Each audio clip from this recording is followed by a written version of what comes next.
Hi, and welcome to Fathoms Deep, a Black Sails podcast from Common Room Radio. I'm Liz Stevens. And I'm Daphne Olive. Damn, what an episode. Yeah, it's the calm after the storm, it sucks. It's terrible. It sucks. Like we said last time, sometimes you get what you think you want, not really what you want. Tell me about it. And then some. Yeah.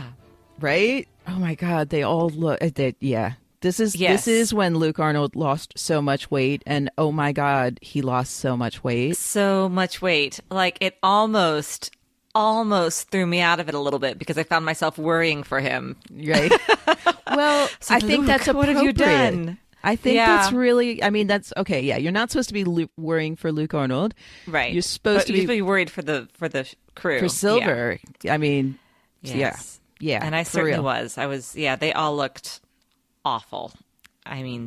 Really bad. Yes, they did. Yes, they did. Props for the weight loss and props to the makeup crew. Oh, because, my goodness. Dang. Yeah. Mm-hmm. Haunting. So this is a crazy episode.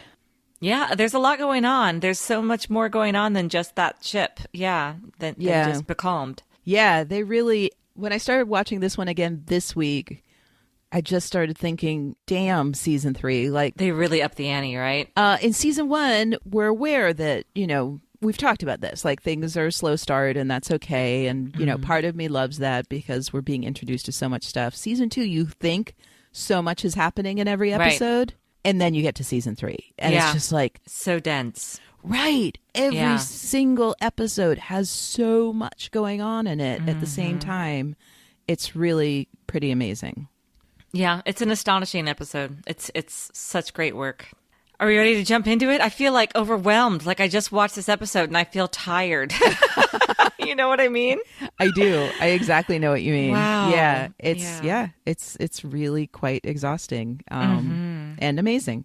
Yeah. So absolutely. Let's do it. Sail! All right, so before we get started this week, Daphne and I were gifted the beautiful Season 3 Blu-rays from Stars, and we were actually given one extra to give away to our listeners. So we have been thinking and plotting behind the scenes about how to make this fun for everybody, and especially for us, because frankly, it's our show. And we decided that we would like to invite all of our listeners to submit some sort of fan fiction or fan art or some way to share your love of Black Sails. And we'd like to keep it brief, right? Probably 500 words for a fan fiction, a drawing, a little song, a comic book panel, whatever it is that you want to do that most expresses how you dig this show. And we will put everyone's name into a hopper. Tom Hopper. Hey, everybody's name into Billy Bones. I like it.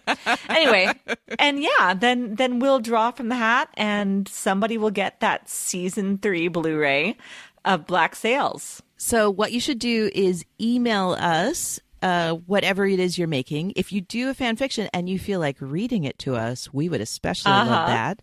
So you can call our voicemail, which is 405-67-FLINT, and read it to us.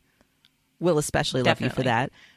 You can also email any of those things, either your art or your fiction, to podcast@commonroomradio.com. And then, we'll pick somebody. Let's see, we should make the deadline be the release date. The release date for the Blu-ray and the DVD is November 8th.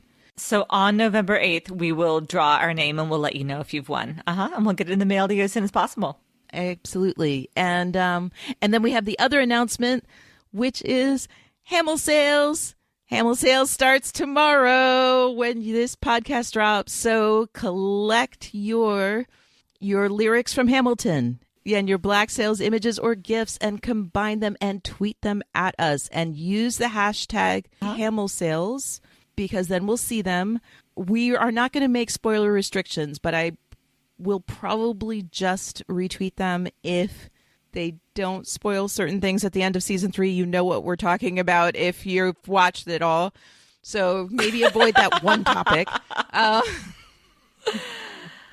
But yeah, it'd be super fun. And if you love Hamilton and you love Black Sails, join in. We're gonna tweet a bunch of them, and our friends from the Hamilton podcast over at GraphoCast, they're going to join in, and it's gonna be really fun. I've got to brush up on my Hamilton. It's been a while since I listened all the way through, so that's a good reason to do that. Now I know what you're doing this weekend. I do too.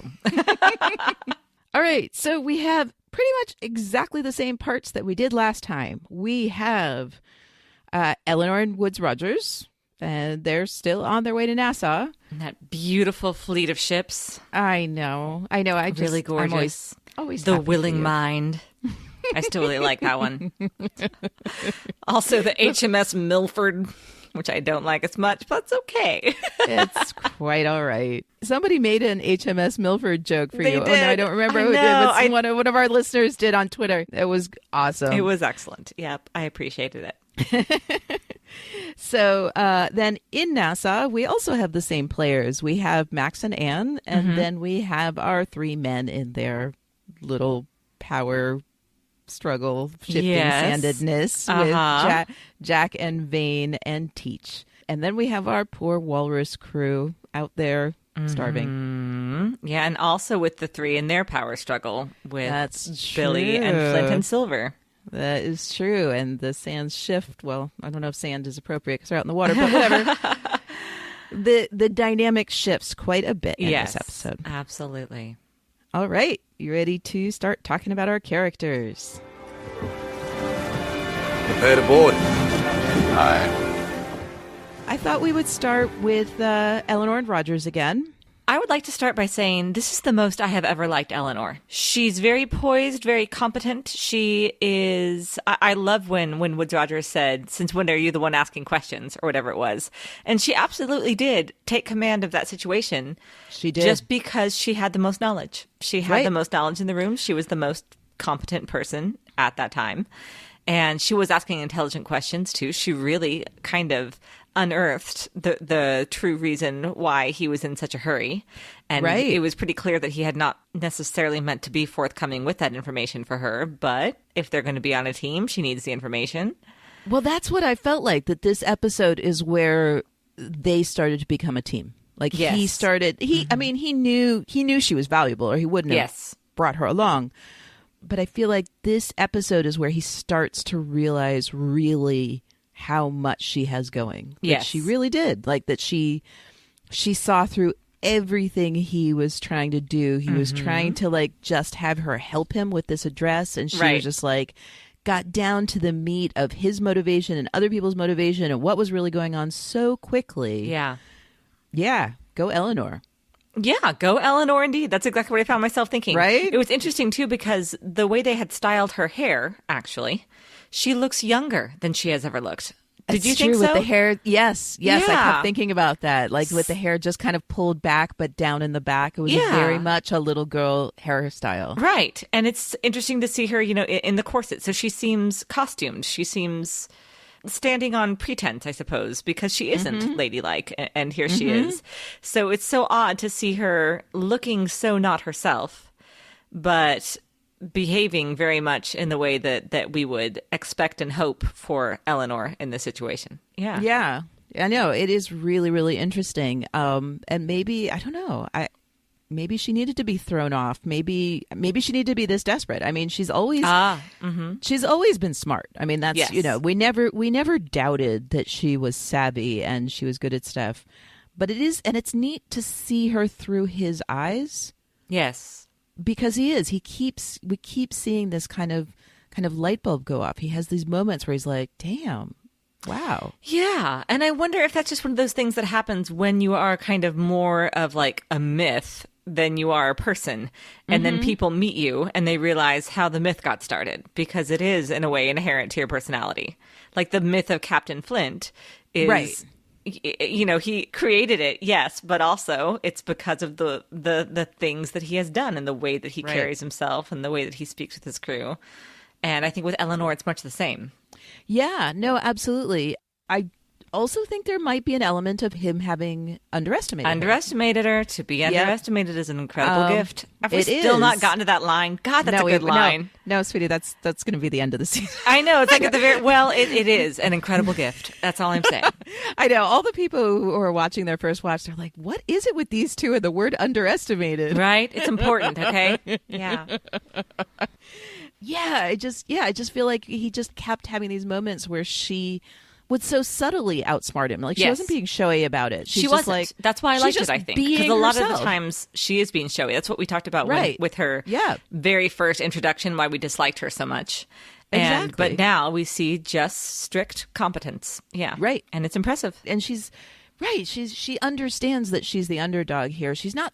I think she also understands. I mean, maybe what she needed, not to like go down the daddy issue roads, although that's very appropriate to this. It is appropriate to this Eleanor. episode. Yeah. Well, for Eleanor sure and for is. this episode. Uh-huh. I think because she knows he's going to be in charge. She's not trying to be the top dog here. I see what you're saying. Uh-huh. So she's just using her brain. I mean, she's so clever, and so she's not trying to use it to climb over him. Right. She's just using it because he's just saying stuff, and she's just reacting like a smart person would. And she also doesn't have that same like stress that we saw Eleanor have when she felt like all of Nassau was depending on her, which was somewhat true. At least, this plan totally that she was had true. with Flint. But now, she's an asset, and so she's just offering what she's got. And what? You're laughing. It's just so hilarious. Like, think about it. Like, she's basically performing for him under the threat of death, and yet I think you're totally right. Like, it like takes the pressure off in a way.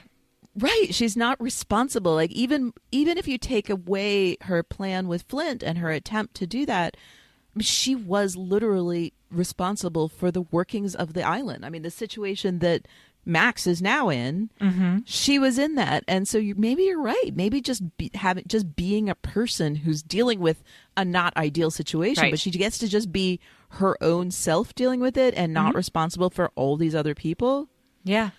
That also fits in a lot with what we've been seeing. Like, she is unburdened from the burden of leadership right now. She's not trying to be a leader, and we're which seeing harkens back to that what Teach said to Vane. He said something like that, didn't he? Yeah, he did. We will get to that. And I mean, I feel like this whole season's been about that so far. We haven't gotten that far into the season, but it's like episode 1 and episode 2. All we talk about is dealing with trying to be a leader, dealing with being a leader. So maybe this has to do with that. I hadn't thought about it that way, but maybe this is kind of like a reflection of the other side of that. She's the only person who actually has less burden of leadership than she did in past seasons. Everyone else seems to be, I mean, I guess Flint has equal burden of leadership that he's had throughout, but all of our other characters have taken on more burden of leadership of others. Interesting. Okay, let's keep track of that, because I'm really curious. That's very interesting now. Mm-hmm. Right. I'm curious how that's going to play out with her the rest of this season and her varying levels of leadership. I just wanted to point out specifically at the end part, like, what a great strategist she is. You know, they were like, oh shit, there's more ships here than we thought, and they're in a formation, and we didn't expect that. And she's like, okay, what needs to happen is this. You will send Hornigold. And she's like, and you're going to be happy, and you're going to be happy. And well, she didn't ask Hornigold because she doesn't really give a shit if he's happy. Exactly, which is funny. And she even says, nobody cares if he lives or dies. And I think she said that to them, like, you don't care if he dies, but also, obviously I think that also she doesn't. No, of course she doesn't. Yeah. I mean, I'm sure, she knows that Hornigold is dangerous to her, but she said it specifically to Chamberlain, who Chamberlain is that his name, was Chamberlain? Like, that's his name. Okay, and so that guy is really good. And he has a very interesting face. I just kept looking at him. He has this very interesting structure in his face, and that was lovely casting. I was going to say something about later, but I won't say it. I will bring it up. I will remind you that you said that later in the season. Okay, excellent. Yeah, I think we pretty much said it all. She was awesome. He was recognizing that she was awesome. This is going to be interesting. Yep, agreed. I like it. Well, before we leave Woods Rogers and Eleanor, I do want to point out how great his line was to her when he said, anyone who thinks it's so easy to win a war by force has never actually been responsible for fighting one. And that harkens back to what we were saying about her lack of responsibility in this. Like, that's part of the reason why she's not stressed, why she's playing it like it's a chess match, because she doesn't actually have skin in the fight. It's totally true. I mean, again, she does have her own skin to some extent, but I think to some she's extent, clearly but that's already in somebody else's hands. Like her life isn't in her own hands anymore. right. That clearly aligns him with, the stuff we were talking about in the last episode, where we watched so many of our characters deal with leadership and how other people died because of their choices. Right. And that's what he's saying. I mean, he's saying, I'm one of those people. I'm a leader. Interesting. Yeah. All right. Now Max and Anne. All right, Max and Anne. They were very interesting this episode, very touching. Where do you want to start? Well, I'm going to start at the beginning. I would like to talk about the beach pearl party. Okay. First of all, ew. Gross. That guy. Grossy, gross, right? gross. Yeah. Super gross. Yep. I felt like he was a bit extreme, but he served the purpose in the plot that we needed, that we needed him to be super duper gross so that Anne could be like, seriously? Right. That's what civilization is? Yeah. Mm-hmm. Although he did not look like what we have come to associate with civilization in this show. Right. Like he's still like the Nassau pirate version of civilized, but yes. Right. He's from St. Kitts, so he's new world. He's new world aristocracy, I guess, or nouveau riche. I mean, they talked about him being nouveau wealthy. Riche, They did not talk about him being a lord. Right. They just talked about him being, wealthy and I guess kind of a swindler. So he's like maybe fits into that category we said of people who are like not quite pirates, but not pirates, like the people who could be the civilization version, the people who fit into civilization's structure, but are very dishonest. I mean, she said he stole from his partners. We see him, being god awful.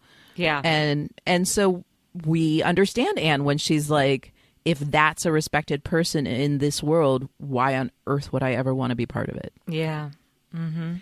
And that's important for Anne to say, because then we see Max, one, look really sad when Anne says that. And two, then Max turns around and is so matter of fact doing her business, being super, super amazing businesswoman, which we expect of her. And even though he is insulting her and saying all that stuff about her being, what does he say? He calls her a literate negress. Yep. And then says that she must be from slave stock, which we will talk about in a few minutes, right? Mm-hmm.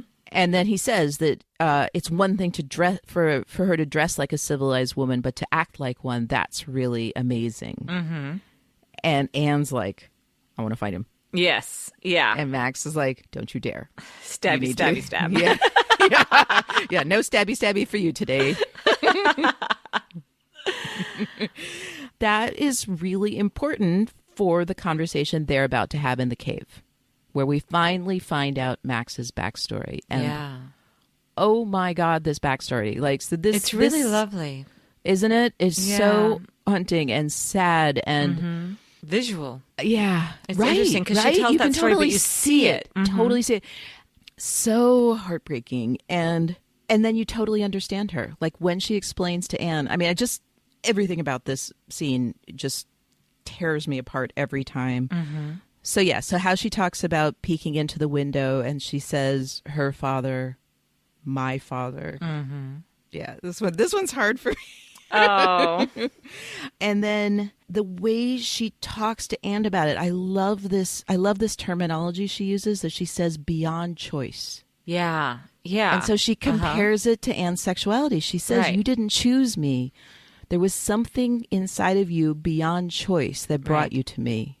And she said, and that's why I know you'll understand that this is beyond choice for me. Mm-hmm. And she had said there were awful things that made that room that little girl lived in. There were awful things that made that room possible. But for me, that room was peace. Yeah. And that is what home is to me. Mm. And now we know. I mean, I feel like if you never understood Max, now you understand her. Like, the things she is compelled to do. It's not just something she chooses to do. It's not something she does because she's greedy or because she's conniving. Right. She is compelled to find this root. And that's all she's ever wanted to do is build for herself a home of safety within civilization. Right. And for her, that's why we understand now why the ends justify the means for her. Right. Well, and to be honest, again, Max never did anything all that bad. No. But I mean, I'm just saying that she's had her hand in a lot of shady deals, and she's made some big risks. Yes, and now we see absolutely. why that is. Like, it's not for name or for notoriety or for power. Nope. But it is for that quiet space, for that, Right. that place of peace and stability, I suppose. Right. Well, and I feel like she needs, there's some part of her child self that needs to have that promise that was taken away from her of the rights of a child.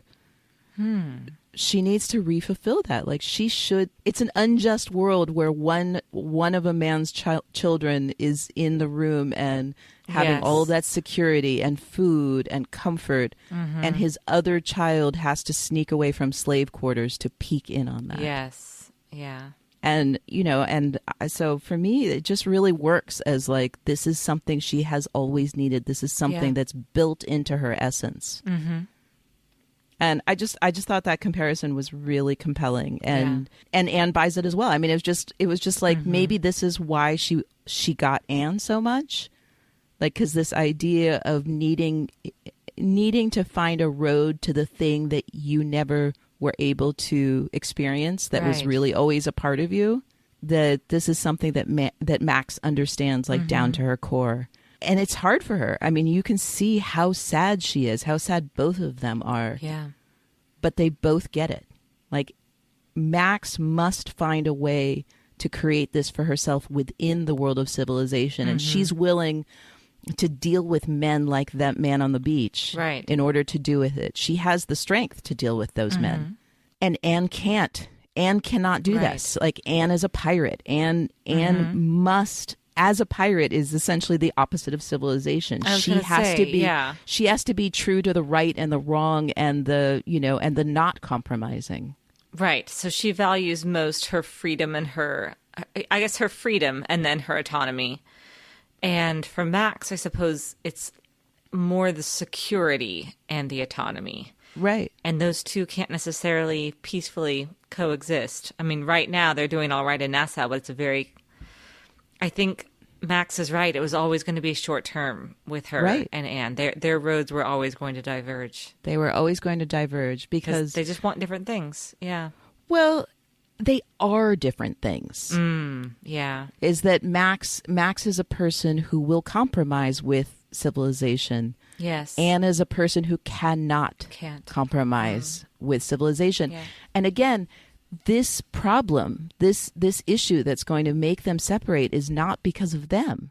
It's because of what civilization demands of people. That's what it comes down to. It doesn't come down to them wanting to be together or not wanting to be together or being compatible or not compatible personally. It's because civilization demands that if you be part of it, you make these compromises. You Yes. deal with these horrible people and you accept them as the power structure. Wow. And that's the only way you can be part of civilization. I mean, this is really the essence for me. Like, this moment in the cave is the essence of the whole thing about civilization. Like, each of our characters is going to, civilization's coming, right? Yes. Civilization's always been coming. Is coming. Uh-huh. Civilization is coming, like, Yeah. Literally really- on the horizon. right. Like, it's 2 weeks away, said Yeah, Max. uh-huh. Yeah. Civilization is 2 weeks away. Now we're really getting down to it. Like, how is each of our pirates or characters going to deal with that? They're all going to have to make choices. Yeah. It's just Max is the only one of them that really, well, I guess Flint also, but Max and Anne was the one that was aware of that in a way where she knew the choice needed to be made now. Yes. Yeah. Soon. Yeah. So, and the last thing I wanted to say, just of the beauty of their relationship, two things. Anne accepted this, and I really respect Anne's ability to understand what was going on with Max, the same way that I respected so much Max's ability to understand Anne. Right. Yep. She kisses Max on the head, Yes. the same way Jack always kisses her on the head. Oh, I didn't think of that. Oh, that's darling. That's Isn't really that lovely. darling? Yeah. Yeah, that's really lovely. Wow. How nice for her. I tweeted this earlier this week. The first time I watched this episode this week was the moment when you see Anne walk away and Max says, do you want to count it? And this is after you saw Max with the horrible beach man. Right. Uh-huh. That she's like, yes, I do want to see those books. I want to see how you calculated all of this. And she says to Anne, do you want to count it? And Anne says, I trust you. Yeah. That's the moment that, like, the thing that we talked about last week when you said, we haven't seen them be a couple. Oh, yeah. That's the moment that they're a couple. I mean, think about it. Think about how Anne talked about Max back in season 2 when they first started being together. Oh, yeah, about how she made her head fuzzy and she couldn't trust her. And yes, okay, interesting. And now that's all she says to her. I trust you. That's good. So it just makes it a million times more heartbreaking that they are splitting up. Yeah. This cave scene. I've been waiting to talk about this scene because I love it so dearly. It's so beautiful. Yeah, it's lovely. It is so lovely. I love Max. I'm so heartbroken. Okay. Now, let's move on to, this is less heartbreaking, more fun. Let's talk about our boys. Oh, okay. Yes, I was like, fun. Okay, those boys. Yes. Yeah, those boys. No, we haven't. No, not. There's we're not no at the fun walrus yet. aboard the walrus. Yeah, no fun to be had. No. You can breathe a little bit still. We're not at the walrus yet. Okay, fair enough. All right, our other boys. Sorry, Liz. Didn't mean to you're scare okay. you. You're okay. It's the walrus is waiting for you, but not quite yet. I know. Let's talk about Jack a little bit first. Jack shines in this episode, right? Isn't he great? I know. Isn't he great? I mean, he's great. He's always great. He's great in a totally different way this time, and I love it. Well, we keep on seeing him, trying to like rise up and trying to lead and just bumbling it, just fumbling the ball. He gets the good pass in the game and just drops it and blames it on everybody else. But this is the first time that he's actually, when he whistles and says, "That's enough. You sit down." I love it. Fantastic. And follows it up with that wonderful cheeky, if you're going to behave like children, then I will be your daddy. I loved it so much. We could say that he wants to rise up and he's not throwing away his shot this time. We could. He's just like his country. He's young, scrappy, and hungry. I like it. Jack is scrappy, actually. He is totally He's quite scrappy. Yeah. Yep. I like that. Yeah, so I loved actually before that part. I loved in the very beginning when Max and Anne come with the information about the governor. Yeah. And Featherstone's just like he's now being like all doom and gloom. He's just like, this isn't going to work. He's turned into such an adorable character. I know. I just really enjoy Featherstone. He's so fun. Yeah, so much. I know. I love him. He's great. Yeah. And I maybe was excited about him in earlier episodes because I was just excited about this. I mean, he's always great, but it was I remember like, you saying, "Oh, isn't Featherstone great?" I'm like, "Sure, he's fine, whatever." But he's really becoming something lovely. Yes, yeah, he just gets better as this season goes on. But what I really liked is like Jack. They're all doom and gloom, and Jack's like, "No, I got a plan." Yeah. And what I also like is Jack's like, I got a plan. And Vane's immediately like, a show of force. Yes. And then the two of them start riffing off of each other. And I was like, very good. I know. I was so happy for our boys. I was happy for him. Yeah. And especially afterwards when Anne says that great thing about how, like, you do anything to hear Charles Vane call you a proper pirate. And that's what happened in that room, basically. That is exactly what happened in that room. Yeah. I know. Oh. I know. I really, really loved it. So, so the two of them are really like, this is great. We're just seeing the two of them have really become a team. And what a great team. And this made me think now, remember you said last episode when we were talking about Teach and how he was belittling Jack. And you said, well, if Teach, of course, would choose someone like Vane, why is Vane choosing Jack? And this is why Vane's choosing Jack. They are so complementary. They're a perfect team. Oh, do you think so? That's not. I do. That's not what I got from this episode, actually. Oh, see, I think they are a perfect team. No, I love them as a team. Don't get me wrong, but I don't think that's why Charles Vane chose them. I think I think that Teach is right when Teach says Oh. he's loyal to you and he's like Yeah. a dog. Remember that Zach Yep. McGowan wanted Charles Wanted Vane to a have dog. a dog? I know. I thought And I was about like, that too when he said that. no, but it's a little bit true. Well, Now, as it happens, Jack's a great dog. You know, like he's a very smart. well, if you had a dog that's like a tactical thinker. There you go. Right. I'm just saying he's a great teammate, but that might not be the reason that he Right. was chosen by Okay. Vane. Right. That might not be the reason, It but might that's be, why yeah, they are it's actually in- great. Right. That's why they're actually great. That's why we enjoy Right. watching them so much. That's why they are Fair. able to conquer these things as they come Right. along. But I don't think it's the reason that Charles Vane necessarily chose Well, Jack. and okay, well, let's talk about that for a second. So Okay. if let's say Teach is right, and we are skipping ahead a tiny bit, but let's say that That's Teach okay. is right, and the reason why Vane, like the basis of their relationship is Jack's loyalty. Maybe loyalty is what Vane needs. Loyalty is absolutely what Vane needs. Yeah. And I don't mean because he needs a dog, like that's because of his background. Yeah. Yeah, absolutely. He's been abandoned many, many times by people who Right. chose their own interests over his. Right, exactly. So, okay, I'm gonna save what. There's something I want to say about this that I'm gonna save to the end too. Okay, I'm like banking You're up such stuff. a tease, Daphne. I know, I'm horrible, huh? That'd be worth it at the climax. That's all I'm saying. All this foreplay. My God. Oh no, so much pressure. Okay, so we talked about the children thing. I loved that. Yeah, and they started like they were totally tag teaming all those captains. I also Yeah. loved that he said where he's like threatening them. He's like, "Look, I'm going to go to the street. I'm going to talk to them, and I'm going to say, and anyone who doesn't follow me is not going to be a captain much longer because they're going to be in opposition from what? A fear of losing." Like he was just on point. He was on point. He was excellent. He was in his element. Well, and so my question is like, does Jack does he just do well under pressure? So like if we think about his whole situation with Linus. I was thinking about that. First day of pirate school. He does do well under Right. pressure. Like when Right. the odds are against him, when the stakes are highest is what I mean to say. When the stakes Right. are highest is when he can really shine.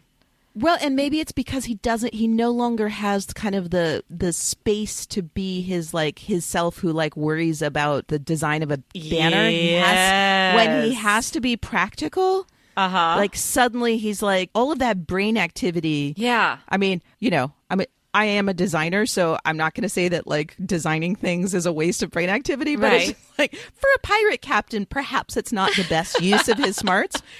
Uh-huh. So perhaps when he's under pressure, all of this stuff that he kind of wastes on, like putting candelabras in his bathroom and Right. worrying about, how many tassels are on his coat or what and his the banner cellist looks outside like. the door. Yes.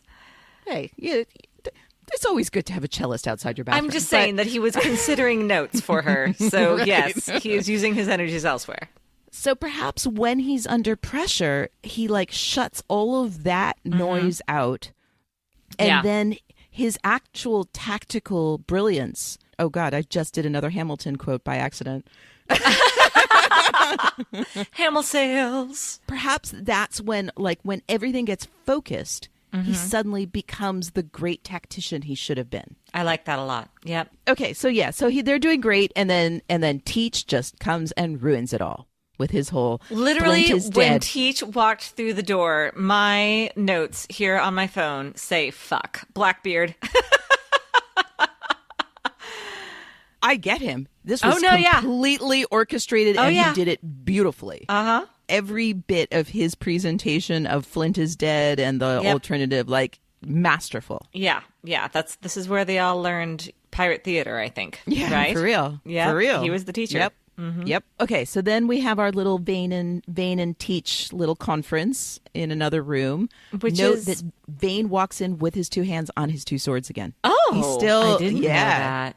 He is still on guard. Well, what did you think of Teach when he says 8 years, 9 wives, no sons? Oh goodness. I know, my heart broke for Vane. I was just like, well, hell, he ain't saying no now. Right. Because what we just said, like the abandonment, that's what he wants. Is Right. what he wants is loyalty. Yep. And I yep. think that, I mean, even though I think Teach is sincere, that he Oh, knows I do that. think he is. Yeah, Yeah. yeah. He's Oh, yeah. sincere, but he also knows that Vane's not saying no, that Vane needs him as much as... Oh, absolutely. Yeah. My question is, okay, so Teach says that he's about to offer him everything he wants. To beat the English, to fulfill his commitment to Jack, and then relieved of the burden. And he says, I'm committed. This isn't a burden. He said, your commitment is your burden. So that goes back to what we said about, like you had About said. Eleanor, yeah. So the question is this everything Vane wants? Like, he's going to say yes, because he needs to do so because of his burden and his commitment. Yeah. Or is he doing it? Like, I'm sure it's a mix of the two. I'm It sure is. that I was he's going to saying say, yes well, he's also because... just finding out what he wants. Like, I'm not sure he really quite knows yet. He keeps surprising himself and us. Exactly. And Teach does bring up good points. I mean, Vane, he's like, what, this life for you is so great? Like, you're now a slaveholder and you're about to, like, risk your life for a bunch of guys that wouldn't do that in exchange for you.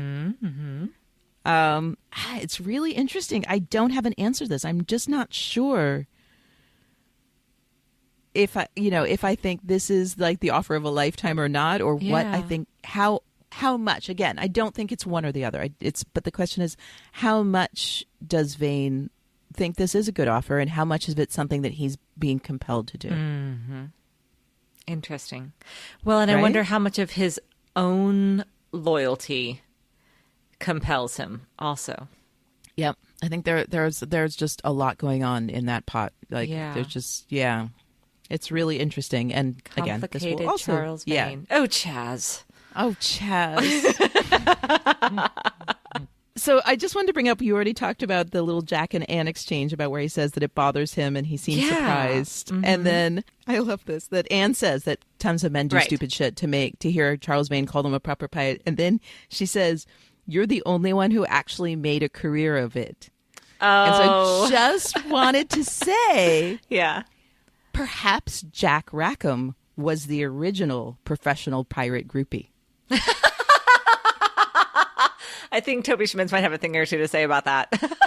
I just want to say, Lauren Sarner, that one was dedicated to you. I'm sure she'll like that. Oh, no. I'm out of things to say about Nassau. You know what this means. Oh, I am too, though. All my notes now are on the walrus. Okay. Let's have another drink. Cheers. Okay. Cheers to not being becalmed. To not being becalmed. Yes, indeed. To the wind in our sails, my love. Oh, goodness. All right. I would like to start with our slightly delirious pirate and quote him. Which one? The one that we don't have his name, now that we've learned from Lucas. Oh, the guy the one with the really guy. Quite beautiful and eloquent speech. Yes, so I wrote the speech down. See, this is the problem, is that Steinberg and Schatz, Dan Schatz and John Steinberg wrote this one. I noticed that in the beginning. Okay. Yes. So brilliant. Like, it's hard to imagine just like some random pirate guy rattling off this beautiful, eloquent speech. But I'm just willing to overlook that because it's lovely and it's literature and I'm just into it. It's good. Yep. No, it's awesome. Okay, so I'm going to say it all because I think pretty much every part of it is significant. And I want us to figure out what it all means. Oh, gosh. No pressure. Yep. All right, sure. Yep. I told you told you it was dense here. Yeah, all right. Dense with meaning. Okay, so he says, we are all dead men. Smote by a storm. Smote. See who talks like that. I love it, though. It's so good.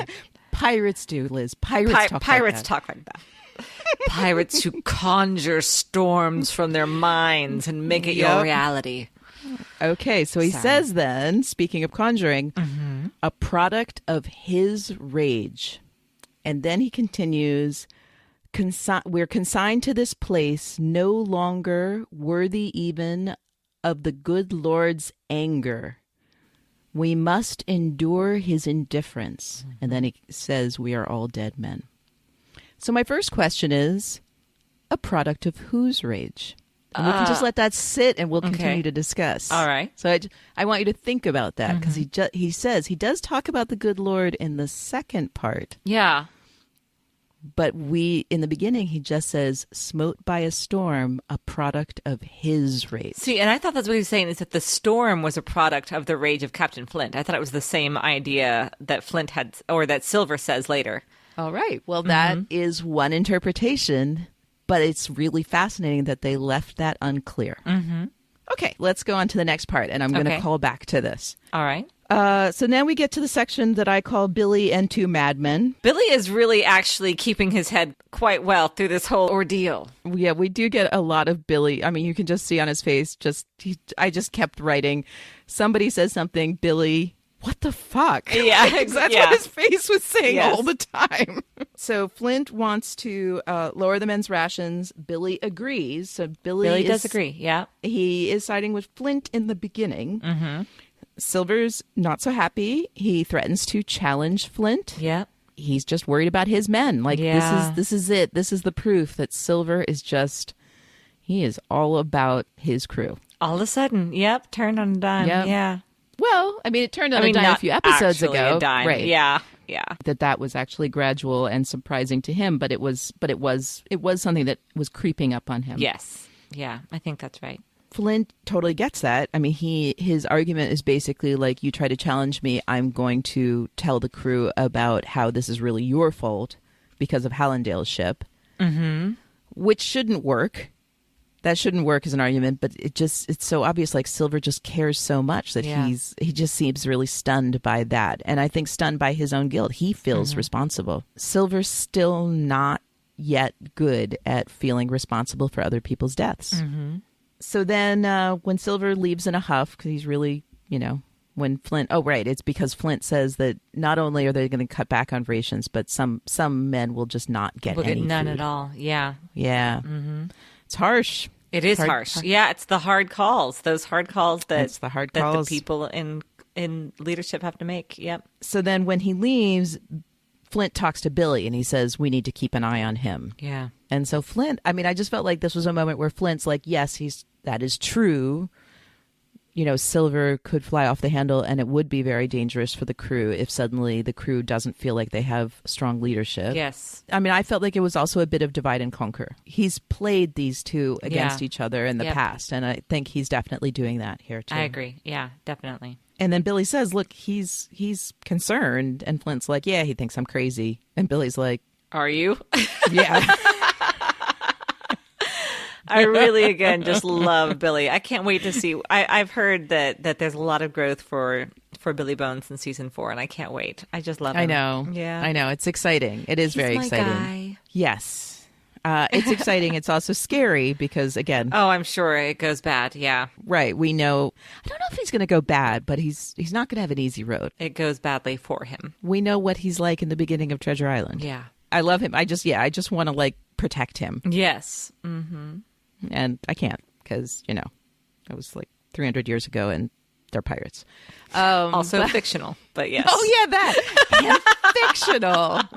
Right. That as well. Then we have the squeezing the eels scene. So gross, right? Right? Well, and everybody looks so bad, too. It's just, I mean, they are really making you happy you are not aboard that ship is what they're doing. Taking all the romance out of those tall ships for me. Thanks, guys. Well, it's because they're not moving. Maybe it's just you need You're right. You need the wind and the motion to make you happy. Indeed. So Billy's trying to get Silver to eat. Silver, I guess, has been hunger striking to be with his crew. Yeah. And Silver's making arguments, and Billy's just like, it doesn't matter. You have a job. You have to be strong for your crew. That's what you need to do for them. They need that from you. Right.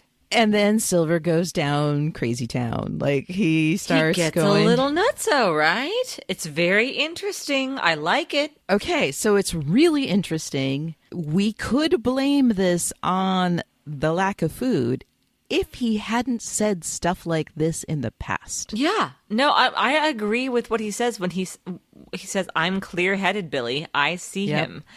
What's really interesting to me is because he has that great speech about Flint conjuring the storm and about how whatever happens in his mind becomes reality.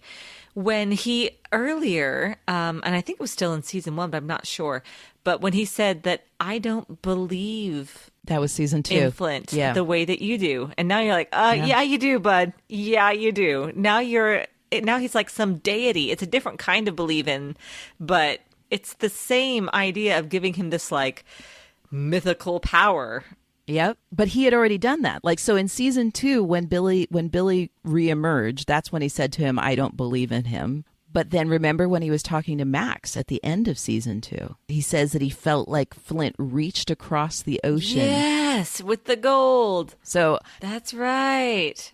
It's always been there. he's talked like this before. And just in the first episode of this season, when Hornigold comes up and Billy's like, we don't have a chance. And he's like, bullshit. That man always has an answer. Yep. So, right. So you used the word deity. And this is what I'm trying to say. He also says, you cannot decide to follow a man like that and then pick and choose when to deny him. Mm-hmm. Like, we are fully into the language of religion with the way Silver is talking about Flint. And when he talks about that he's able to conjure, he says conjure the reality he desires, and he says like Charleston, like the storm. And then Billy even says, "What, you think he made the storm?" And he said, "Well, he made us go into it." Who's stronger? Yeah. He who makes the storm, or he who compels us to try to fight it and go into it? So now I want to go back to my question about a product of his rage, which you saw as Flint because of Silver. But I think that we are presenting Flint either in Silver's mind or possibly in some larger sense as a sort of deity here. And we're separated, like, again, we have to remember the Odyssey. Like, I actually looked back to see there is mention of doldrums in the Odyssey. I mean, I went, I didn't go read the Odyssey this week. I went back to remind myself. Thank you, Internet, of like the parts of, but there is a part where there's doldrums and starvation.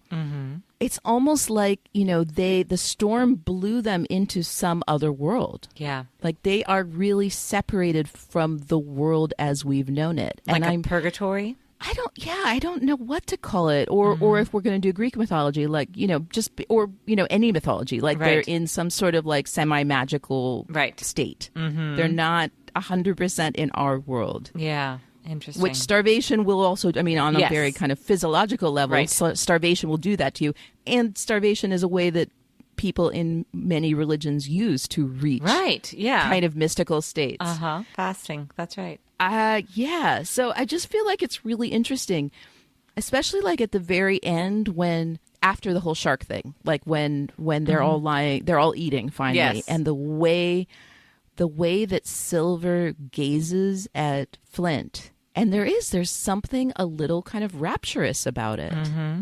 Interesting. So this is my theory about this. I guess I don't feel like it's a fully cooked theory. Like I can't say, okay, I just brought up a bunch of stuff and I'm not going to say, yes, this is definitively it, but this is as far as this theory has gone. And I've been working on it for a while. Like, cause I just felt like with rewatches, I ended up more and more noticing the way Silver talks about Flint. And I also love that even though you could just write it all off as like some sort of freaky Silver religion, or as him being starved and a little crazed, but he grounds it in stuff that we know is real. What does he say? My mind is clear. Yeah, I'm clear-headed. I think it's what he said. I'm clear-headed, and then he calls to that thing that we know. He calls to that situation when Flint was fighting Vane for the fort, and he talks about when he was in the room and he saw how tortured he was over the idea that people thought he was a villain. We know that. Like we know that that's based in reality. That's based in a reality that we saw and was so, what's such a strong scene for us. Yeah. We know that part is real. So it's really hard to parse out of this. And maybe that is really the thing. It's like, it's hard to parse out of this, like what is based in spirituality and what is based in kind of a more material part of the world. But I feel like there is something to this in the Silver-Flint relationship. And that's part of Silver's arc in this one episode, is that he starts it out feeling powerless in the face of his deity, if we're going to call Flint his deity. And then he chooses to have a different kind of relationship with him. Yes. Interesting. Yep. Hold on to that thought about deity and changing relationship with your deity, because now we're going to see, our potential deity be very vengeful. Is vengeful what I wouldn't call it vengeful. No, if we're you're going to right. go to Maybe deity, it's about then justice? it's like, discipline is what it's about. It's about discipline. If we're going to go religion, then what is it like? The fear of God is the beginning of wisdom. Whoa. Yeah. That totally works. Yeah. Thank you, my religion expert. So happy you can help me here with I'm this not stuff. a religion expert, but I have some working knowledge. Yes. Okay, so we get to the food theft. We have those two guys. Mm-hmm. Yeah, so maybe there's some significance about the attitude of the two guys, which I didn't even put energy into thinking about if we're going down this road. Okay, well, so we have, but I want to talk about Silver first. Okay. The way he's interacting with them, and I thought it was really interesting that he's trying to like. I'm sorry, give me a second because my brain's exploding just all of a sudden. Because if Flint is like God, then Silver would be like Jesus. He's sacrificed for his crew. And he is the one who has compassion for them and says, no, have mercy. Don't spill out your wrath. Oh, that's so interesting. See, That's this is very where interesting. this is where you're the Christian and I'm the Jew, And because this is where- I see him as a This is where prophet. you're the Christian and I'm the Jew. Fair. No, because my analogy was to Silver being his prophet. Oh, a prophet. Okay. All right. Interesting. Okay.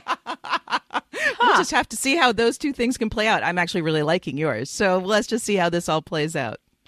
Well, the actual physical sacrifice is there, so it's hard to overlook that. Yep, totally true.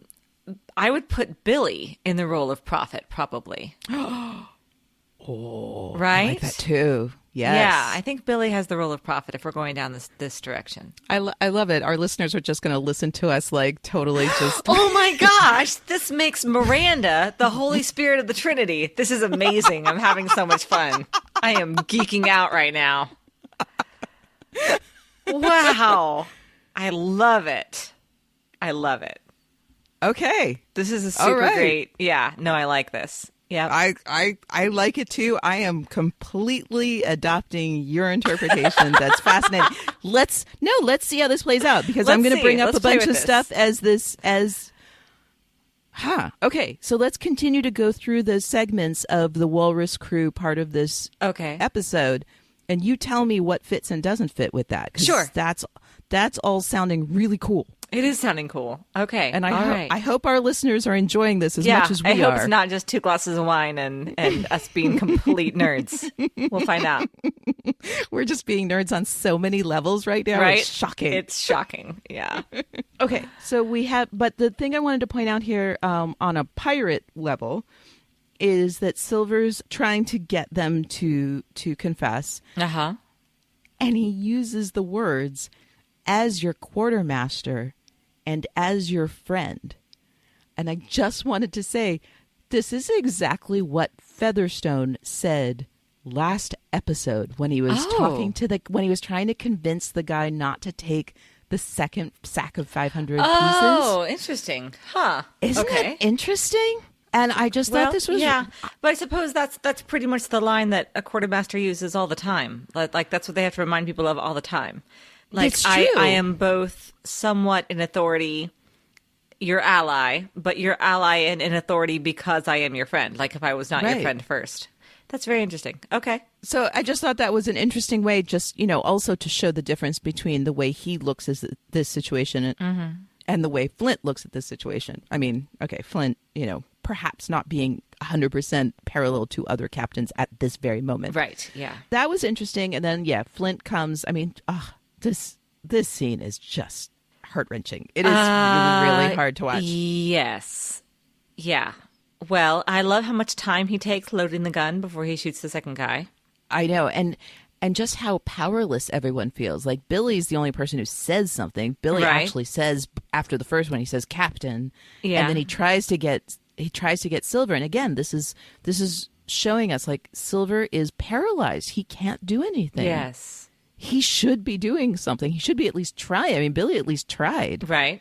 Silver's just watching this happen because he's still in the phase of this episode where he feels powerless Yes. against Flint. And then what do you think of the fact that Flint sees Miranda for a second? That's got to be more than just him saying, we'll start hallucinating. Right. Yeah.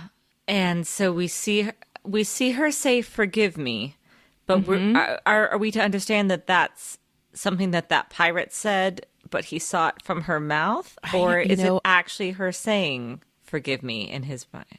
I can't imagine that she has something to ask forgiveness for just right at this point. Right. Me too. But it also seems out of character for that pirate too. Yeah. Right. Yeah. I wish I knew what to. Wish I knew what to say about this. I don't actually. Just the words "forgive me" are a tug at the best part of their soul. Right. Right. Absolutely. Yeah. I know. And he's just just his face again. Oh my Toby God, Stevens. his face. Toby Stevens. Where is his Emmy? Where is it?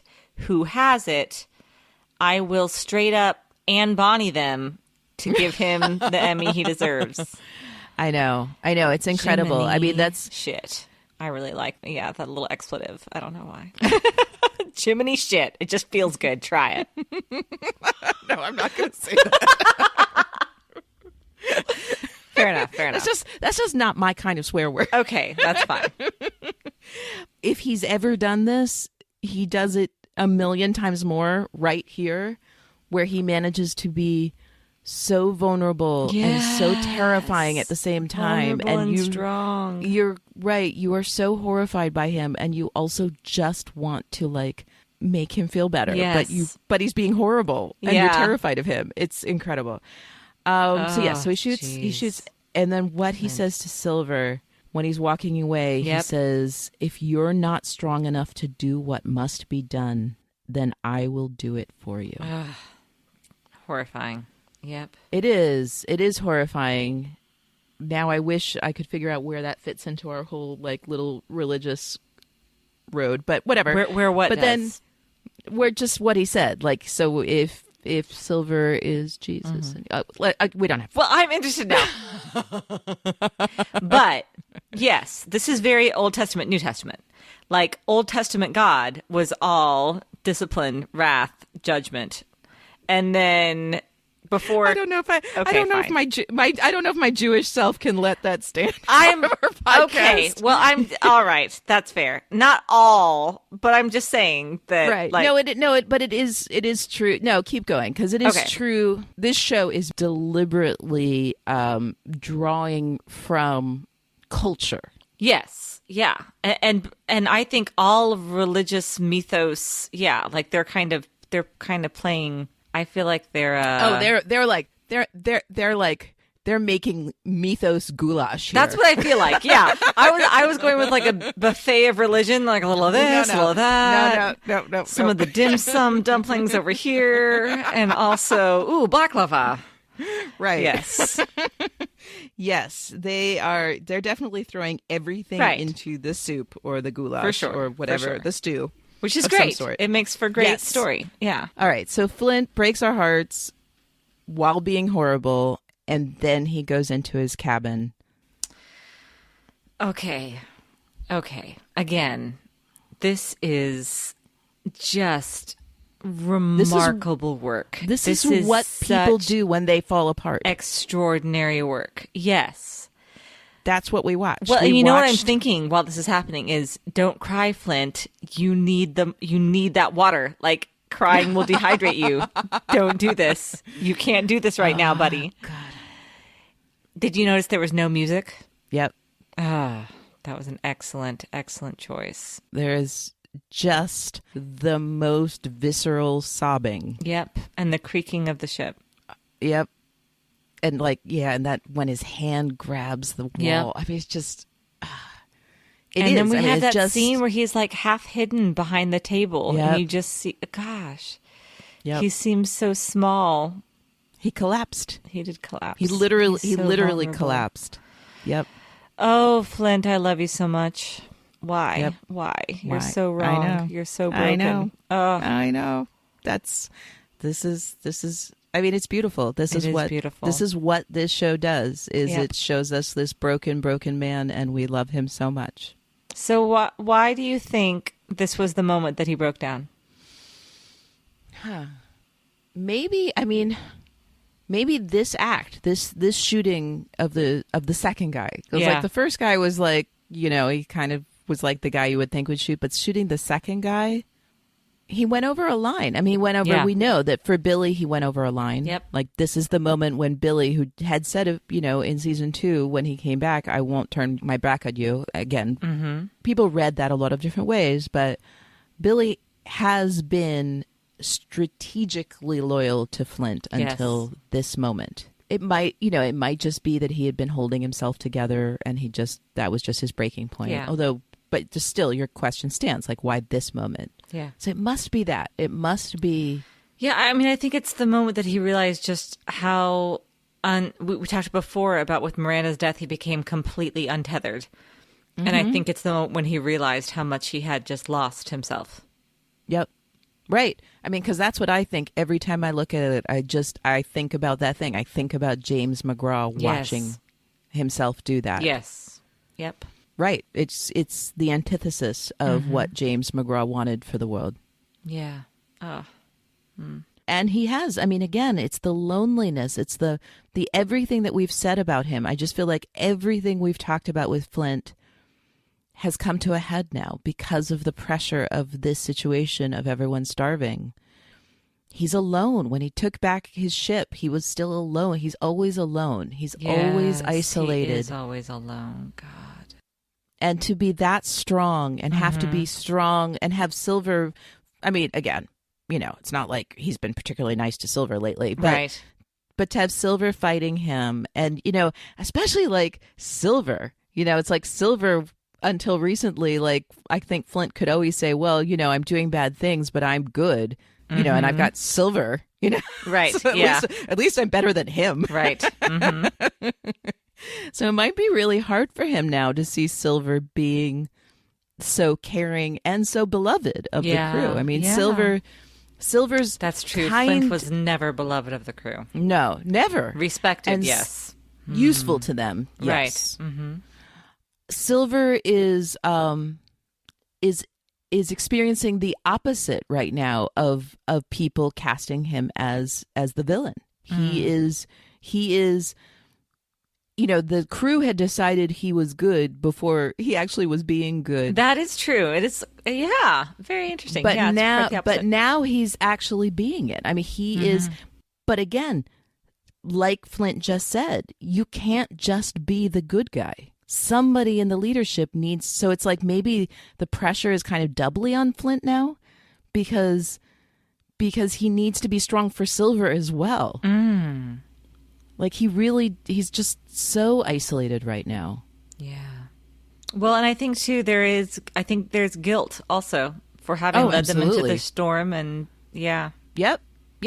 Well, and he's always been tormented. I mean, This is, that's nothing new for Flint either, to be tormented by, we could, you compare him to someone like Teach or, all of these other captains that have had no remorse. Going back to Ned Lowe, like there are captains that just have no remorse and they're fine. They're 100% okay with what they're doing.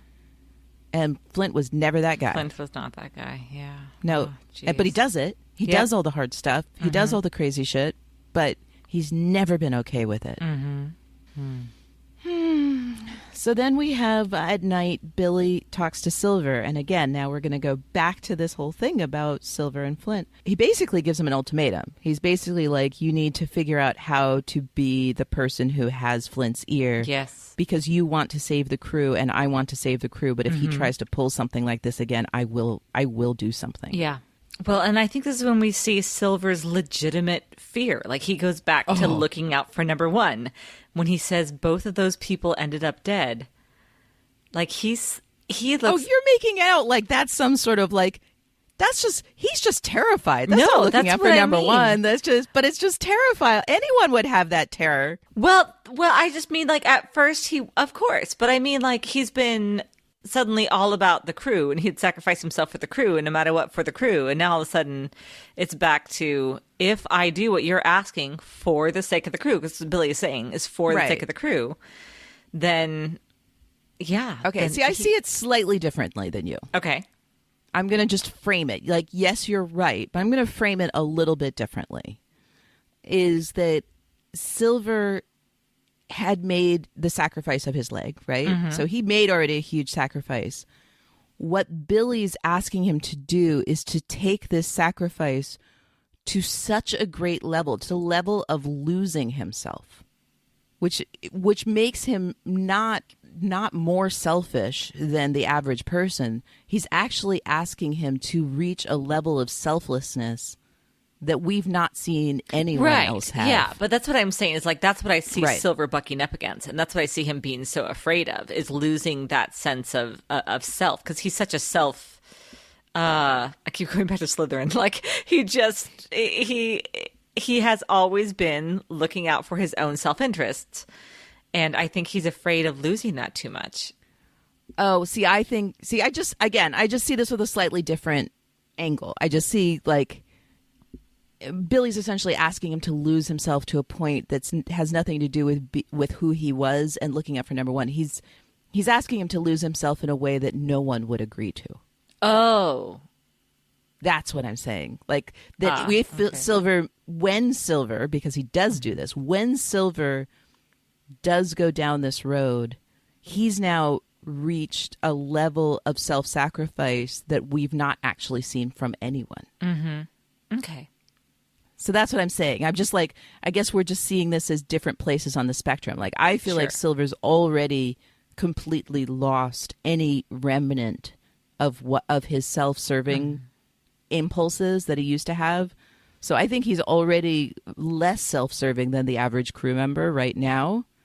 And what Billy's asking him to do is to go even farther than that. Mm-hmm. And again, if we're going to bring this back, this is the point where I want to bring this back to religion. Is that he's basically asking him to, if we're calling, like, bear with us, everyone who doesn't like this road we've gone down, but if we're saying that Flint is somewhat of a deity figure, then Billy's basically asking Silver to submit completely. Like, to submit, okay. You see what I'm saying? Yes. Like the kind of submission that isn't required of normal people who have religion, but a level of self-sacrifice that goes beyond what mere mortals. Yeah. Yep. Interesting. Okay. The way he said that both of them are dead, he wasn't stating a fact. Like he was terrified in a way. He looked terrified. Yeah. It wasn't just like, that seems kind of scary. No. It was like he knew he was going to go down that road. Yeah. Like that's why he's so terrified is because he knows that's where he's headed. Interesting. Exactly. Because he's already bought into this idea of sacrifice for his crew. So that's what I'm trying to say is like the terror is based in the fact that he knows this is what's waiting for him. Totally works for me. I mean, it works on two levels. It works when you're facing a terrifying god or when you're facing death. Right. Which death is a character. Yes. In we this saw season. again today. Yeah. Yeah. So let's get to that. Okay. Well, again, he's back in his white shirt. He's back to being more of the James McGraw. She's wearing the green dress. Yep. From 205. Right. Yep. So again, we're calling back to 205. And I like her. I like him going up the stairs to her. Again, he feels, again, showing more that he feels that he's lost himself, that she is above him, that she is better, that she is this better and more idealized version of himself. So, and then she has the great speech about how, I was mistress to you when you needed a lover, and I was wife to you when you needed understanding. But first and before all, I was mother, which I think actually calls back to what she had said a little bit before about how she helped him become Flint when he already was Flint. Like Flint was already in him, and he was just shoving that part of him down. So it's this very interesting idea that Miranda birthed Captain Flint. Well, she did. Her death did. So this is the interesting thing to me. Oh, yeah. Her death birthed him even like fully. Oh, ooh, I like that. The thing that's interesting to me in the part she says before that is that I kept kind of like having a problem with the order of the sequence of what she says. And then suddenly it all clicked for me, the sequence. So she says, when I met you, you were unformed. So I think that's... Unformed. Right. That's actually, I think that's relating to McGraw. Like that's when she met him. Yeah. And we did talk about that meeting her and Thomas really gave him an identity. Mm-hmm. And then I spoke and bade you cast away your shame. And then Flint was born. And that was the part that I kept thinking, wait, no, he was Flint. And then we kept talking about when in 205, when she talked about letting go of his shame, that's when he reconnected with McGraw. And so that was really bugging me for a while. I was like, wait, no, that's not true. Like, is this his, of course, she's not actually speaking. This is his dream. So I was like, is he getting it wrong? Is he seeing it wrong? And then I was like, no, actually, maybe we always had it wrong. We kept talking about when she told him to cast away his shame, we were talking about him reintegrating McGraw into Flint. When he talked to Abigail and he says, James McGraw, and he stutters and all this. But perhaps letting go of the shame wasn't just about Thomas. It was about him being his true self. And what she's saying is that maybe Flint was his true self in ways that we were never willing to accept. Like, not just him. We weren't. We kept thinking of McGraw as his true self. And Flint as this, we were talking about him wearing Flint like a coat or being possessed by Flint. But maybe some version of Flint. Like, I don't mean necessarily the Flint he is right now. Right. Because right now he is untethered. Mm-hmm. But because then she goes on to tell him that she's going to help him find the road he needs to go down, or that's not the words, but guide you to the answer that you refuse to see. So maybe what she's hinting at is that we've not yet seen the full integration. Interesting. That some part of him, and maybe, we always talk about him being broken. Maybe the brokenness wasn't just about losing Thomas, but was about his McGraw self trying to deny his Flint self. Yes. Interesting. Right? There's many, I think we're just going to have to let all of that percolate for us. Like, yes. The continuing question of who is Flint. But I feel like knowing what I know. Because usually in dreams, and of course I think though, even as a writer of a dream, it's that person's subconscious more than the actual reality that you're getting at. Right. But maybe that's part of his nagging feeling now that this action that he hates is his own. Like, he can't pass it off on being this coat character that he wears and puts on, that this is his own action, that he shot those men. Right. Interesting. Yes. So, let's keep track of that. So the last thing I want to say is that at the end, when she says, I will guide you to an answer you refuse to see. Yeah. So that's when he kind of comes to and he's looking at his actual, his actual reality. Well, kind of, because he sees death. Right. Okay. So one of the things, there's two things he sees basically that I think are significant. And she had just talked about, an answer that he needs to see or that he's refusing to see. So he sees two things. He sees death on his deck, but at the same time, he sees the members of his crew all getting up. Yes. Mm-hmm. And they're all getting up because Silver has seen the whale.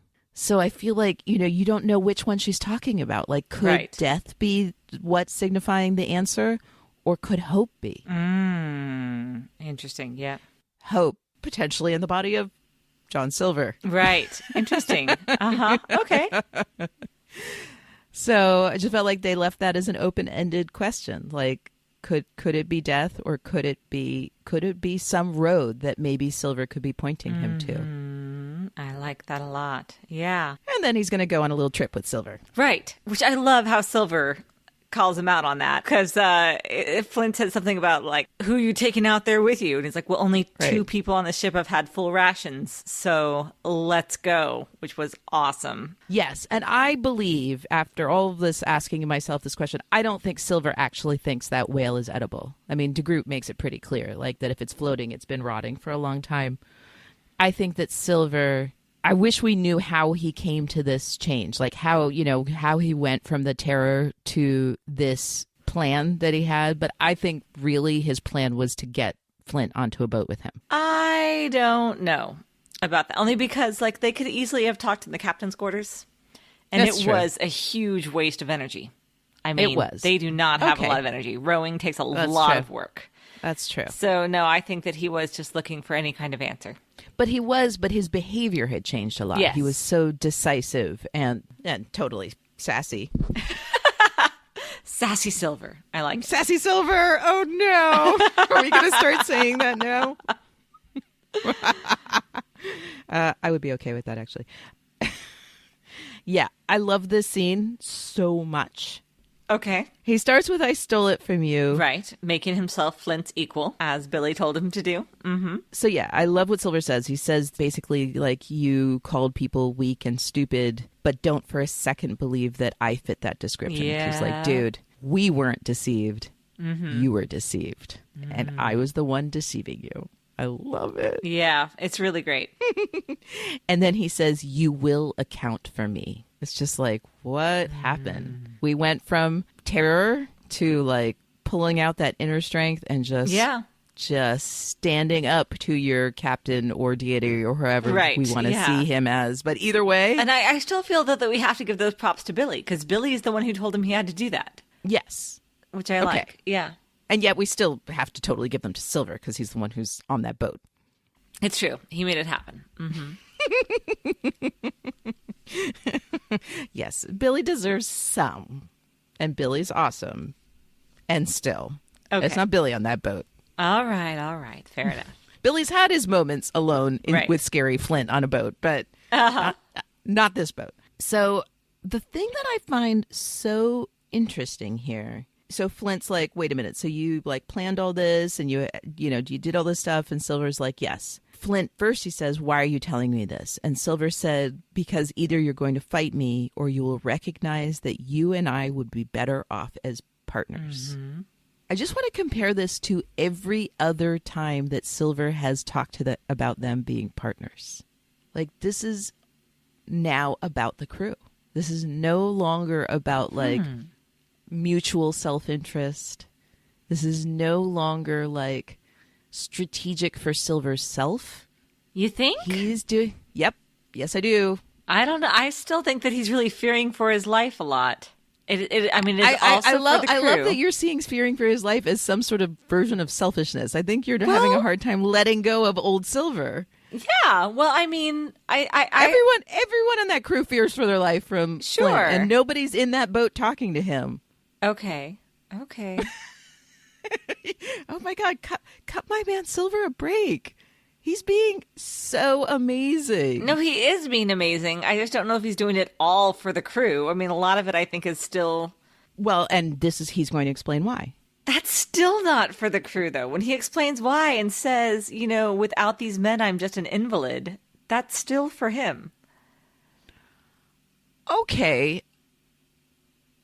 I see what you're saying. I would like to see any character in this whole show that isn't doing stuff. Well, of course. I mean, it's complicated, and I mean, and it's very human, but his love for the crew is connected very deeply to his need for the crew, because they have given him a new identity. But that's still about him. Like, if you want to say somebody who's selfless and who's actually thinking about the crew all the time, that's Billy. That's not Silver. That is Billy, but Billy also isn't in the position of Silver. I mean, Billy just hasn't quite had the same demands on him lately. And I'm not saying that it's even necessarily a character flaw. I just don't think that he is not a martyr. No, he's not a martyr. Yeah. We're back to our religious. Right. No, he's yeah. right. He's not really a martyr. I mean, again, and maybe, I don't know, maybe I am speaking with a knowledge of the rest of the season more than I'm speaking about this episode. So maybe that is a flaw in my argument. That could be. It's, it is very hard for me to not know what I know. Right. Mm-hmm. So I'm I always try really hard not to do that, but it's possible that I'm doing that more than I should be in this episode. Well, for me, at this point of the character arc, it is right after the leg. It's right after Muldoon. I think the terror on his face when he said, "But those two people died."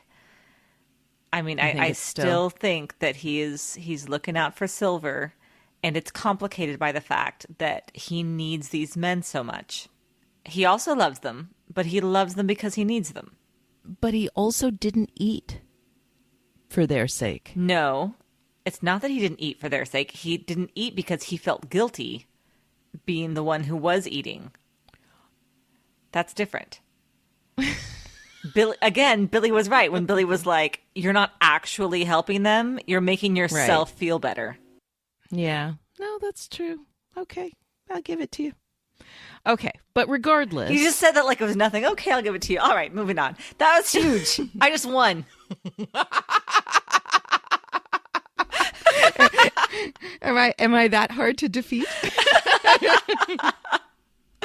Only when you stick your heels in the ground. Yeah. Okay. Fair enough. Okay. But we'll get on to my next point. Okay. About this conversation. Silver, I think, went into this conversation thinking that the thing that was going to prove him to Flint was how smart he was, which is old Silver. Like that the fact that he showed that he could best Flint, right? That he could outdo him and trick him. Mm-hmm. That's not the point when Flint picked up those oars and started rowing again. The point when Flint decided to start rowing again is when he said, "What did you do with your share?" And that's when Silver said, "I gave it up because I couldn't see a way to keep it and stay part of the crew. Mm-hmm. And without this crew, I'm just an invalid." So I think it's interesting. I think that what inspired Flint to agree to this partnership was not old Silver stuff, like the sneakiness and the smartness and the stuff that basically Silver always had used to sell himself to Flint as a potential partner. Mm-hmm. It was the vulnerability. It was when he admitted his own vulnerability and the loyalty to the crew that comes from that vulnerability. Right. Well, I think that's certainly something that resonates with Flint. Especially now that he has no one. Right. I think that was the thing, that Flint was never willing to make Silver a partner to him the way he did, like Billy said, the way he did with Miranda or with Gates. Right. Yeah. Based on Silver's ability to be smart and tactical and manipulate. It was true. His loyalty to the crew and his personal vulnerability, which is the thing that made Flint say, "Fine. You're my partner now." Because he is still an idealist. That's right. Isn't that interesting? I just find that so interesting that it actually that's kind of the gives moment. me a little more hope for him again. Yeah. I just think it's really, really interesting. And that's the point. Then they're partners. Mm-hmm. Then, they get to the whale. That doesn't pan out. Right. Silver, then Silver's like, "Oh, look, we can eat those." And then they work as a team. And the whole catching the shark thing was just, it's exhilarating because it's a cool scene. But for me, it's mostly exhilarating because it's them working as a team. Yeah. Huh. And possibly really, this is the first time they truly are working as a team. Yeah. Like they're both doing this to save everyone. They smile at the end, like when he says, again, like they actually are having a moment of enjoying each other's company. And then the fascinating thing about this is that at the very end, when they bring the shark and everyone's eating, I feel Two like sharks, right? Yeah, two sharks. Two sharks. Yeah. Because they go again. Yeah. Yep. That when this partnership happens, that's when the wind starts blowing again. Oh, that's a good point too. And then we're back to the dream and hope. Yep. Interesting. Yeah. Or we're death. back to Flint's state of mind. It's not. Oh God, Flint's state of mind. Whoa, mind blown. Because he's hopeful the wind blows. Holy shit. Wow. That's amazing. So, this is what now I love that is here. very Greek mythic. Exactly, Yeah. right? What I love here with the Flint stuff is like they posit this stuff and it seems really out there and crazy. Yeah. But at the same time, they give you just enough in the Yeah. storytelling to be like, maybe there's something to this. It is a little bit magical, like you said. Right? Magical, not so- mythical. Yeah. Mythical. Right, but not so much that it feels like it doesn't fit in this world. Right, yeah. It's just kind of the perfect balance Yes, between yes. realism and like somewhat. Yeah. I like that. That's really Isn't cool. that great? Yeah, it is. Because that could just kind of work thematically in so many ways you choose to kind of structure it. Ready to guns! Full complement! Okay, so I want to do something we haven't done since season 1. I wanted to talk about a theme, Okay. which I've kind of hinted at throughout. But fathers, Yeah. oh my God, Big in deal. this episode. And right? mothers too. And mothers. So you're right. So we could say parents, although it's mostly fathers. It's mostly fathers. Yeah. So parents, we haven't talked about this yet, but we wanted to talk about the address that Hornigold reads on the beach. Oh, uh-huh. Where in the address it framed Nassau as a prodigal son. Oh. It called it an island that has rejected its parent empire, uh-huh. but longs for that embrace. Oh. Isn't that interesting? That is, yep. So let's And talk apparently about- they did, because here comes... And apparently they did. I Ugh, how didn't like easy, that huh? the guy who went up first was somebody we'd never seen before. No, he is somebody we will see. He is? Okay, because I don't remember him. He was in the room with Jack. He is a captain. Okay. Well, I wish I had recognized him, is all I guess I mean to say. I had a line from Singing in the Rain came into mind. Are you anybody? Yeah, Yeah. he is somebody, and he's going to be even more somebody. Okay, good to know. Good. I'm glad. There were a few things I want to talk about, like the parental thing. Also, how interesting that Woodes Rogers is doing, we've talked about this before, is doing the thing that James and Thomas wanted to do. And one of the original arguments against it was that the pirates would go against it, right? That they would not accept the pardon Right. and want to be reconciled with England. And how bizarre then to see how quickly they all did want to reconcile with England. Very quickly. Mhm. The pirate, even though they called out Vane because Eleanor wanted them to, the pirate who is actually the biggest obstacle to them right now, the pirate who this probably wouldn't have happened, everyone said, If he was Flint there. had been there. Yeah. The pirate who is the biggest obstacle to reconciliation is the man who wanted to do it in the first place. Oh, yeah. And this goes back to what I was saying in the beginning about civilization, because who created that pirate? Civilization created that pirate when they killed Thomas and Miranda. Oh, jeez. So isn't that so interesting? It is, yeah. Just part of the whole thing here of civilization just destroys shit. Yes. And civilization's coming. So parents or parent figures or all of this is just really fascinating.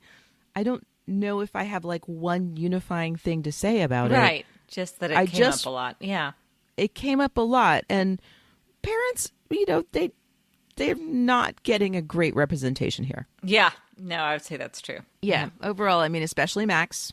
Max's dad in particular. Yeah. And then strong captains as potential father figures. More explicitly in Teach when he offers himself to Vane as such, but also Flint as a somewhat fathery figure. which ultimately is kind of what a deity is to everyone. Yeah. So, yeah, this is something we need to continue to pay attention to in this season. Okay, do you have a thesis statement for me? Actually, yes, I do. And it comes from our favorite, Jack Rackham. Increase the fear of defeat, and we decrease the cost of our victory. Okay. That's big, of course. That's for the very whole big. defense of Yep. Nassau. Yep, And absolutely. Yeah, but that's the one. Mm-hmm. My thesis statement is your commitment is your burden. Yeah, and that's a very true one, too. I like yours better, I think. Your commitment is your burden. It speaks more to Silver. Well, it speaks and to what's Silver. happening It on the speaks, Walrus. right? Yeah. Well, and then as we said, the inverse with Eleanor. Yes. Yeah. And obviously Vane, because it was said to him. Right. That one just stuck out for me because I feel like we're still totally in the territory of like what does leadership mean and what do we sacrifice for the sake of it, of ourselves. Yep, I like it. All right, everyone, your commitment is your burden. I wonder if as many people will get it as last time. I know we have had so a many lot. people. I know, which is great. We have a lot of people who get promotions on their ships, which is pretty sweet. All right, so Chum Bucket Charlie is promoted to bosun. So is Rival Piper, whose pirate name I forget. So I apologize. Stormy Morley also promoted to bosun, and Red-Handed Jen is also just bosun now, right? If I'm wrong, Jen, call me out. That's right, though, right? I think so. I think that's right. So. Yeah. Yeah. So also Caliban Kelly promoted to bosun. So congratulations, our pirate pals. Kim, who is Quick Click Clark, is now gone from quartermaster to captain. So congratulations, Quick Click Clark. You get your own ship. You get your own ship. Now I've got to name you a ship. We're going to give you, okay, Quick Click Clark gets the Lone Star, my Texas friend. Oh, that's perfect. And then Sue, also, Silver Sue O'Shandy is promoted to captain. So you get a ship. Also, I feel like Oprah, you get a ship and you get a ship. Okay, Silver Sue O'Shandy. Liz is Pirate Oprah. Pirate Oprah. Oh, God, what have I become? Silver Sue O'Shandy gets the Sterling. That's awesome. Okay, and I wanted to bring up an honorable mention. First time we've done this. Oh, okay. Andrew Dice, who is a fellow podcaster over at Total Geek All. I just loved that he picked out for his thesis statement last episode pretty much the mirror image of ours, which we've never had happen before. So we had picked out Teach's quote about how strife leads to strength, essentially. That's paraphrasing. And Andrew, maybe I'm also having a little bit of sentimentality about this because he chose Muldoon's quote. I know what it's like to be afraid of being the one who ain't strong enough to stick. Ah, that's lovely. Yes. So we raise a glass to Muldoon because I don't think we did that Raise last a glass episode. to Muldoon? I don't know that we did, Let's indeed. raise a glass to Muldoon. And also, that was kind of cool, Andrew, because it's really the you exact can be our opposite. cabin boy, Andrew. Right. All right. That's it. It's official, Andrew. I like it. Hooray. So remember, everyone, to email or voicemail us your fanfics. And also, you can email us your fan art for Black Sails. I'm so excited. I know. We're really excited. And then you will qualify for our drawing for the Blu-ray for season 3, which we have to give away. And it's beautiful. It's effing gorgeous, and you want it. Yes, So it do is. submit And something. Yeah, get in the drawing. And also, don't forget, when this comes out, Hamilton starts tomorrow. Exciting. So, yes. So tweet at us. Join Twitter. If there was ever a reason to join Twitter. Oh my gosh. Why are you not on Join Twitter? Twitter is the Yes. best. I used to Yes. mock it openly like it was just the dumbest thing that man had devised. And now it's my boyfriend, really. Yeah. Yeah. Yes, we will guide you towards the best Twitter community full of fun, interesting, good people who have wonderful conversations. And in fact, that is how Liz and I met, was through Twitter. Yeah. It's true. Yeah. You can find me on Twitter, by the way, at LizbethRay555. And I'm at Daphne Olive. Easy enough. And yes, so join Twitter so that you can do Hamel Sales with us. And if you haven't listened to the soundtrack of Hamilton, just do that too now. Definitely. And we're going to, and just tweet at us lyrics from Hamilton combined with images or GIFs from Black Sails that fit each other. And it's going to be super fun. We're all going to have a great time. Excited. So thanks again for joining us. Until next week, from Common Room Radio, I'm Liz Stevens. And I'm Daphne Olive.